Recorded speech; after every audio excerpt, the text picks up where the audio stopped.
Hello,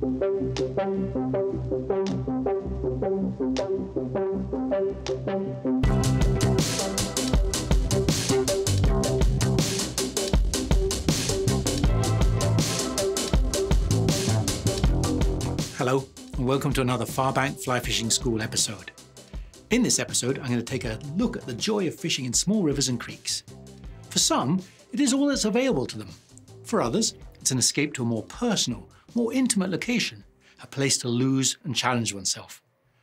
Whatever reason it is, fly fishing in small creeks requires new skills, adaptation of cast, unique fishing techniques, and a different approach to regular-sized rivers. So let's plunge into this episode and see just how to fly fish a small creek.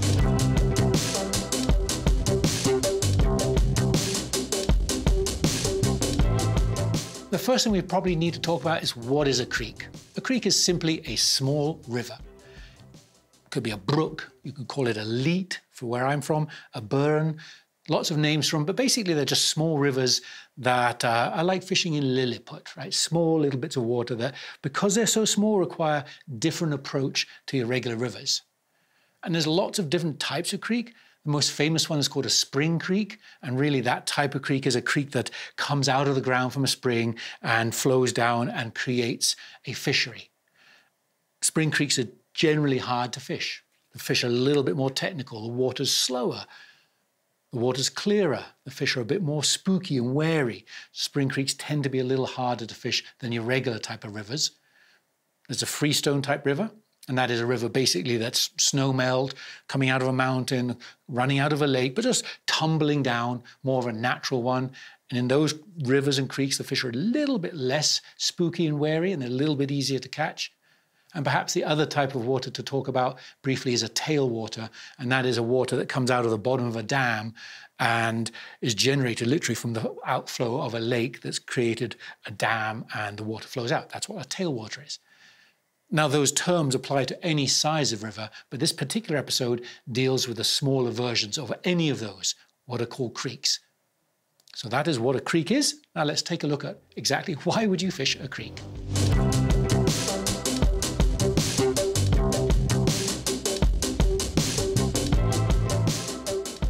The most obvious reason to fish a creek is that that's all you've got around you. You live in the Swiss Alps. There's no big rivers. They're all small little streams and small little creeks. So when you have no option, the creeks are what you're going to be fishing. But when you have options and you live in an area where you're lucky enough to have little rivers and big rivers and lakes and a multitude of fisheries, why would you choose a creek? Well, two reasons. One, I think they're fun. They're personal. They're intimate. You're part of the surroundings. You're close to the fish. Everything becomes just a lot closer and you're more involved, I think, in these small creeks. I love little creeks because you can get lost in them wandering around.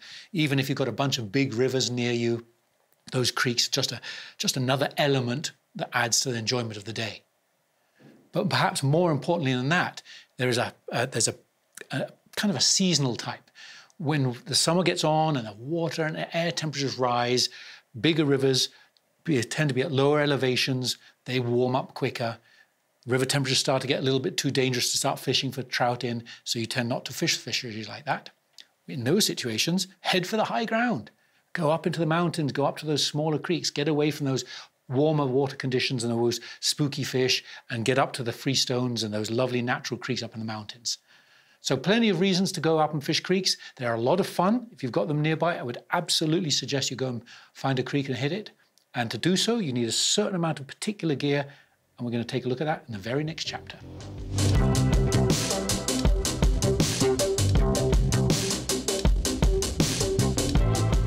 The most obvious thing to fish a small river is you need a small rod. Rods that are 9 foot long, which is your staple trout rod in most situations, are going to be way too long when you're enclosed by trees and you've only got 10 or 12 or 15 foot of river in front of you.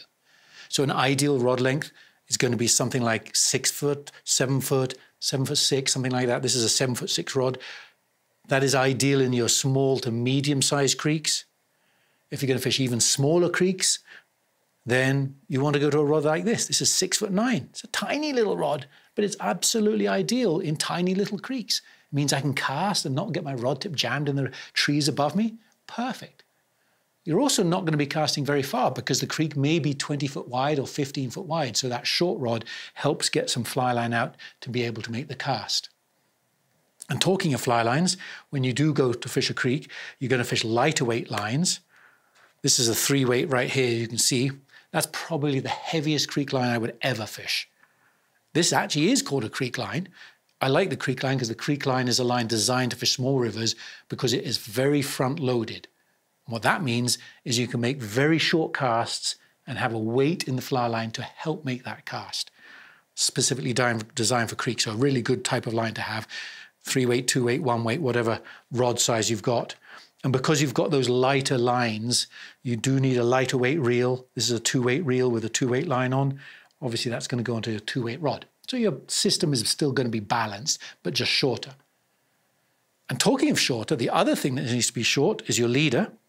Your 9-foot leader is going to be rubbish if you're fishing a creek that's 10 foot wide. Because how do you even get your fly line out? So when you fish smaller rivers, you want to make sure you've got a bunch of smaller leaders. A go-to one is going to be about 7.5 foot in length. That's a great creek size leader. You might change the X's. This is 4X. So if I'm fishing streamers, this would be a 7.5 foot leader, but maybe a 0X, something stiff enough to turn over a streamer. If I'm fishing soft tackles, I might have this 7.5 foot 4X right here. If you're fishing tiny dry flies, this will be 7.5 foot and probably a 6X. So your X might change, but you've got to have that short leader. And if you don't have a short leader and you just decide on the spur of the moment to go up for the creek for the day and you don't have a short leader, well, you can adapt your regular 9-foot leader like this.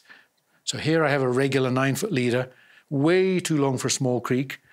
The first thing I'm going to do is I'm going to find where the taper is, which is right in the center. There's the main taper. And I'm going to extend either side of that taper. I want to retain a bit of butt section and quite a bit of tippet section. In other words, don't chop everything off one end. So I would probably chop about 1.5 foot off the butt section, tie my loop in there, and then come down and, you know what, I'm going to make this a really short leader because I'm fishing a tiny creek. So I'm going to come down here, chop it off at the front end, a little bit of the tippet there. This leader now is 6 foot long, perfectly castable leader. I've retained the butt section, I've retained the taper, and I've retained some tippet to tie on the flies with. So if you don't have those short leaders, you can certainly adapt the leaders you've got and make them fishable in small creeks. And really, that's all the specialty gear you need to fish these smaller rivers. You do need a few special casts to do that, and we're going to take a look at that in the very next chapter.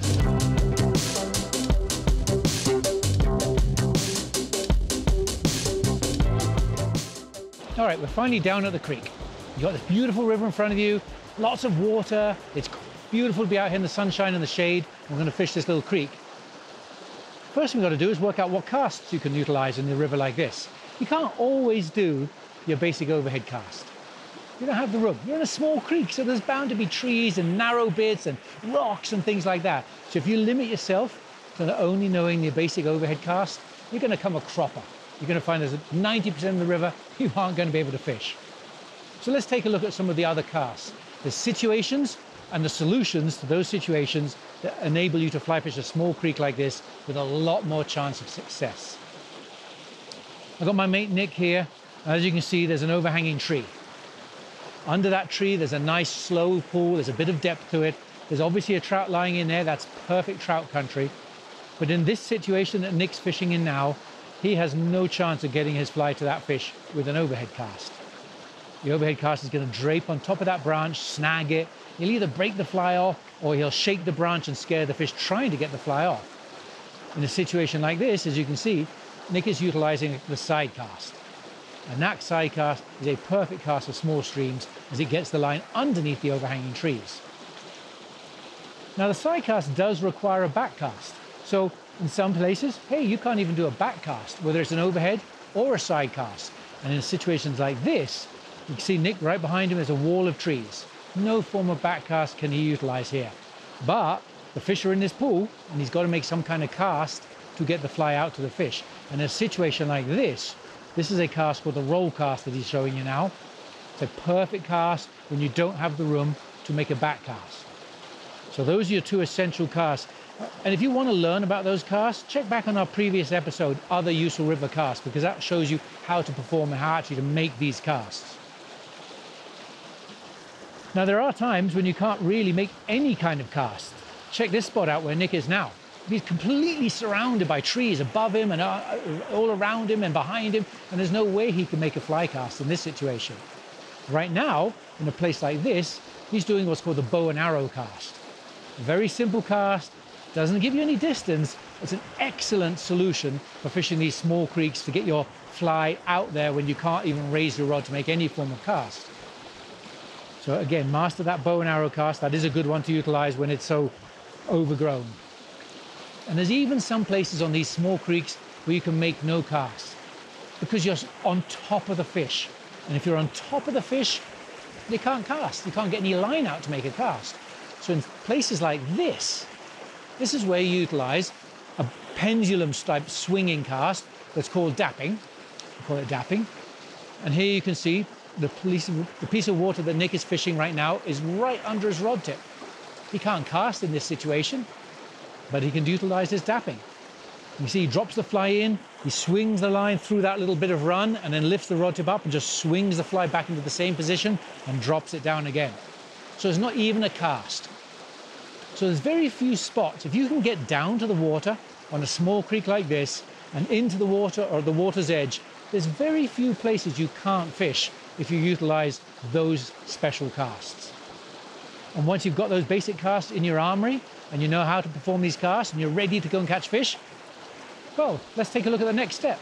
Let's look at how you fish a small creek like this with a maximum chance of catching yourself a trout.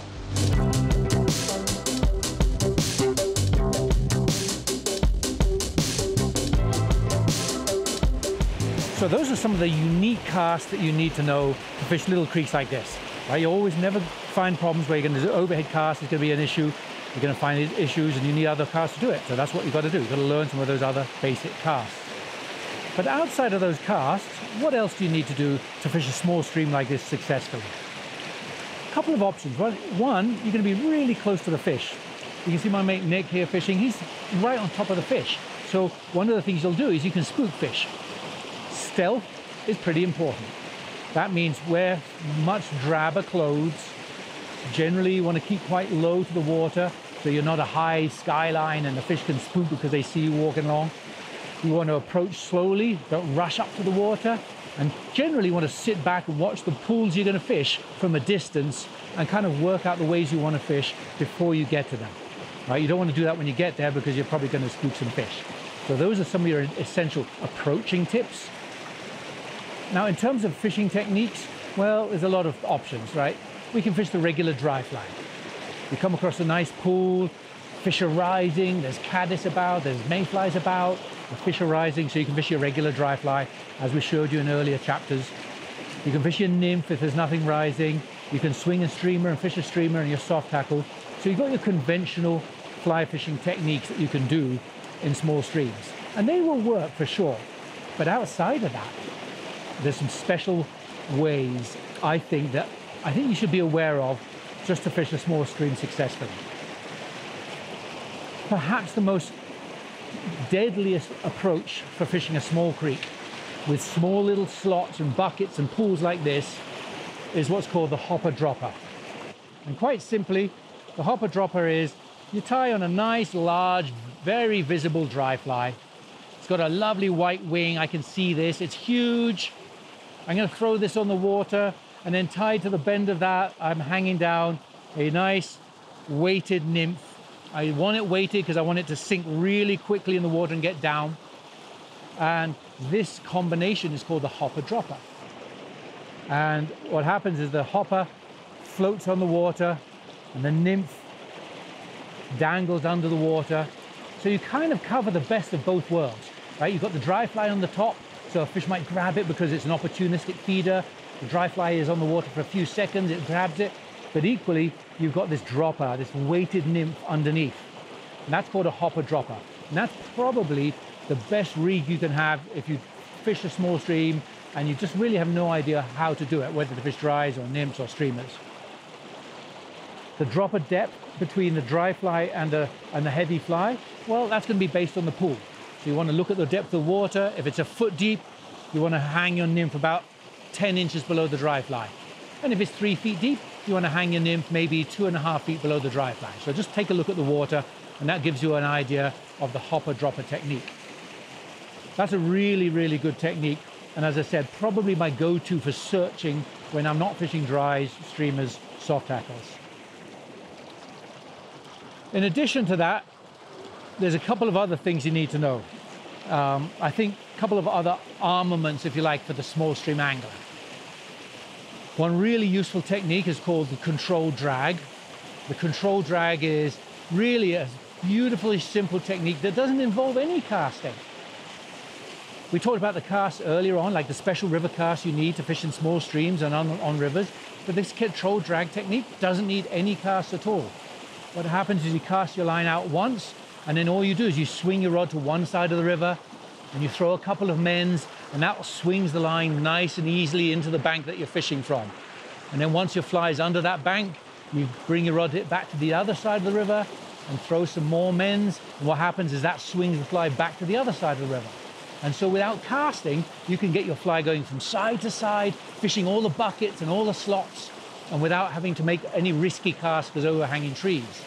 And that's where this particular technique excels, because you might have overhanging bushes, you might have rocks and stuff like that, and you don't really want to make that cast and risk losing your fly.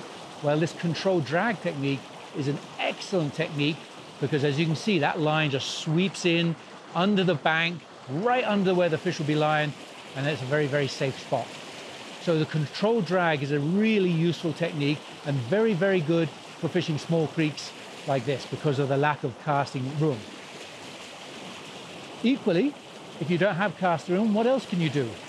Well, the other thing, I think the best option of all is fishing what's called pocket water. Now, pocket water, you can take a look at a river like this, right? It's flowing, there's lots of white water, there's a few big rocks here, spread there, and behind those big rocks, or maybe even in front of those big rocks, there's these slow little buckets. And those buckets are called pockets. And that's what's called pocket water fishing. So your greatest success in this style of fishing is you're going to find the pockets, and you can probably fish your hopper-dropper technique in there, or you can cast a little dry fly, a caddis in there, or you can drop a nymph in and fish it, or even swing a little streamer through those pockets. But the essential part of pocket water fishing is you're literally just targeting the water, the percentage water where the fish are going to be. As you can see here, I've got a pool down here with a lot of current. There's a nice slow inside edge like that, and that slow inside edge are where fish are likely to be. They're not necessarily going to be in that fast water, because that fast water means they're going to work so hard.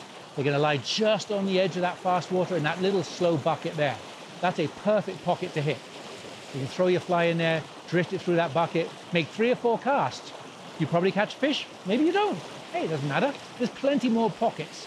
So you either work your way up the river or down the river, but you're hitting all these pockets as you do so. And again, generally speaking, if you want in a summary of the best approach I can give you for fishing small streams, it's going to be rig up your hopper dropper, it's going to be target these pockets, it's going to be keep yourself low, it's going to walk slowly, and above all, just remember that you're close to the fish, and that means be stealthy. Don't make any quick approaches, don't make any quick moves, just slowly, stealthily work your way up the river or work your way down the river. And fishing small streams really is about as simple as that.